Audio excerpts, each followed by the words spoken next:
Hey boys, it's HarmNone. Today, we're customizing the Hellion in Grand Theft Auto Online. This thing is on sale this week, so I figured it was time to customize it. It is a pretty cool vehicle, and it's got lots of customization. So we're gonna go ahead and hop right in right now. So starting off with the armor, we're gonna go all the way up on that. The brakes as well for sure. For the front bumpers, we do have quite a few different options. Now this thing is pretty insane. I don't know for exactly what type of build we're gonna go for here. I'm gonna have to take a look. I do honestly like this stock front bumper. It actually looks really good in my opinion. So I think though that I am gonna go for the primary. Actually, you know what? No, we're gonna go for the secondary bull bar. So we'll go for the secondary bull bar. Now on the rear, I guess, okay, interesting. Obviously the Hellion is pretty good for like off-roading and stuff. So I think we're gonna go a little nuts with this thing, but not too nuts. So I'm actually gonna leave the rear bumper stock just because it kind of matches up a little bit better with it in my opinion. So we'll do that. Engine all the way up though, of course. Now for the exhaust, this is where things get interesting as well. You can have a hood exit with exposed air filters. You can have an intersected turbo, a Big Daddy turbo, a V8, oval intake bug catcher, triple intake bug catcher, twin turbo, or twin turbo with air filters. This is absolutely insane. I actually kind of want to keep it like pretty stock, so I think we're gonna go stock actually. Now for the fenders, we can remove the fenders if we so choose. I do kind of like that. It makes the car a little bit wider. You know what? Maybe we will do that. We'll have to see, but we're gonna go through the fenders right now just to see what they all, are looking like. We do have the flared fenders as well, which also look pretty good. You know what? I think we'll go for the primary flared fenders actually. We'll do that. For the grille, we can just delete the grille altogether. Now there's tons of grills for this thing. I actually don't know which one I want to go with. Maybe we will just go, I don't know. I don't want to just delete it entirely. Let's go for the graded grille. I feel like that's pretty good looking. Next up for the headlights, we are of course going to go xenon, obviously, as we always do. For the livery, we do have a few different options here. We can go for some black stripes. We got an atomic sponsor on the side of it, it looks like. Yep, redwood. We've also got mine mocked here. We have lube N69. That's we got Globe Ranger. That's pretty cool actually. Patriot Beer, Impotent Rage, Nightmare, and back to stock. I think I kind of want to go for the black stripes just to break up the car's like sort of look. So we'll go for that, and yellow and black for the plate as well.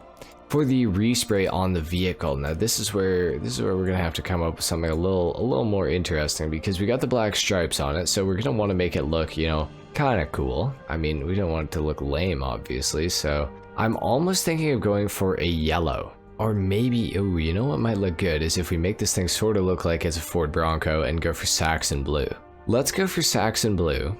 Now for the secondary color, I want to go for a black, because there is like a black pinstripe that goes all the way along the car, and then the front bull bar can be black as well. Now we do have to remove the pearlescent because it's going to make it look really weird, so we'll do that. We can of course add a full roll cage into this thing as well. Let's see, what should we do here? Let's go for the secondary half cage. I feel, actually, you know what? No, we'll go for the secondary full cage. Why not? For the roof, we can of course add a light bar or a raid rack or a raid kit. Let's go for the raid kit. Looks kind of cool. We'll do that. For the side skirts, we do have these steps that we can obviously add on the side of the vehicle. I like the secondary slat skirt, so we'll go ahead and add those. We can lower this thing down. Because it is an off-road vehicle, I think I am going to leave it raised just so we have a little more ground clearance. I think that makes sense. This vehicle does actually have a super transmission, so we're going to go ahead and upgrade that all the way, and we're going to throw the turbo on the vehicle as well. Now for the wheels, I'm going to probably go for my usual off-road rim, which is the concave Rally Master. I think these look great on pretty much everything. We will scroll through a couple more of the wheels here though, just because, why not? Might as well take a little gander. I'm not really seeing any that I like more than the concave Rally Master, so we'll go for those. We'll go black on those just to match up with the secondary color. Bulletproof tires, of course, we will add those as well for sure. And window plates, of course, we can add these to the car as well. I would honestly consider adding those if they didn't have like the rivets in them. I think the rivets are kind of kind of ugly looking. So we'll just skip out on the window plates. We will tint the windows all the way out, however, because I feel like that does look pretty good. I just want to quickly take another look at the rear bumpers, because maybe I should go ahead and add the secondary light cage to this thing, just because it adds a little more to the vehicle, I feel like. So yeah, we'll do that. And now it's time to take this thing down to the ground. We're going to do a sound test and a full review on the vehicle. Alright, so let's start off with the sound test, obviously.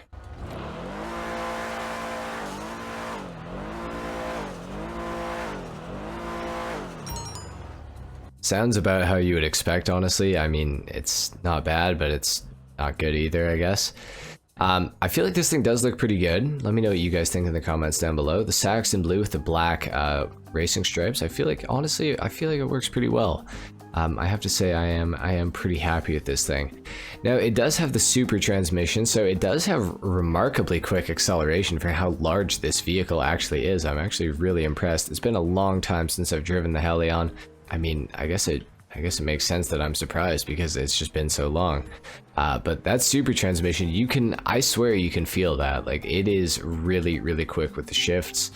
So that is pretty nice. Now, the Hellion, like I kind of mentioned briefly at the start of the video, this thing is a really, really great off-roader.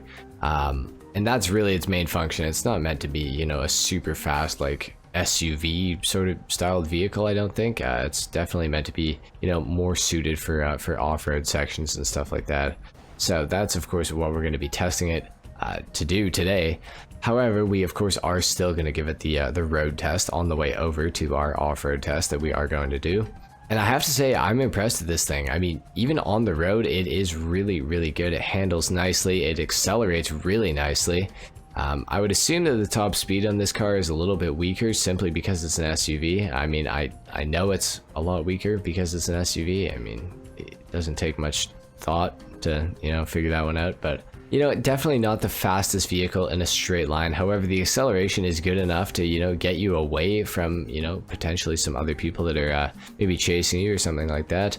And obviously the acceleration is good to have off-road when you're trying to ascend, you know, mountains and things like that, for example. So we're gonna go ahead and just take this thing up this mountain and just see how it does.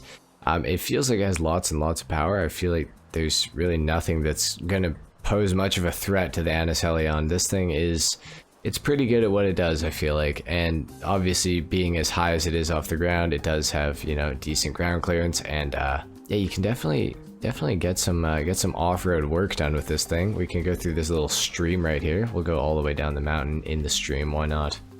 So, you know, I mean, it's pretty good, man. I mean, the Hellion, like, I feel like this thing is honestly a little bit underrated. Obviously now we've come to a point where I don't think that we're going to be able to fit the Hellion under that. So we're gonna have to go back onto the road here and then just get over top of this and then, you know, continue going back down here. But I mean, the ground clearance is fantastic. The acceleration definitely helps with off-roading for sure as well. The only thing that I really have to say that I don't necessarily like is the brakes don't seem to be that good on the Anis Hellion. Now, I know they're not exactly supposed to be like the greatest things ever, probably because they're on, you know, an SUV. Not super great, but other than that, I mean, the Anis Hellion, it's getting its job done, that's for sure. This thing's definitely more suited for off-roading than, you know, on-roading, I guess. It's a very good vehicle, though. I have to say I am pretty impressed.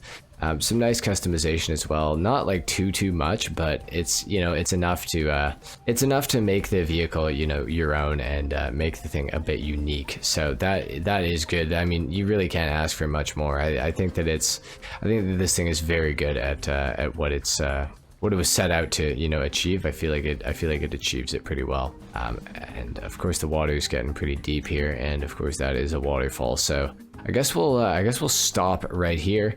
But if you guys enjoyed this video, a like is of course appreciated. Let me know what you thought of the customization in the comments down below. Subscribe if you guys are new, and I will see you all in the next video. Until then, take care. Peace.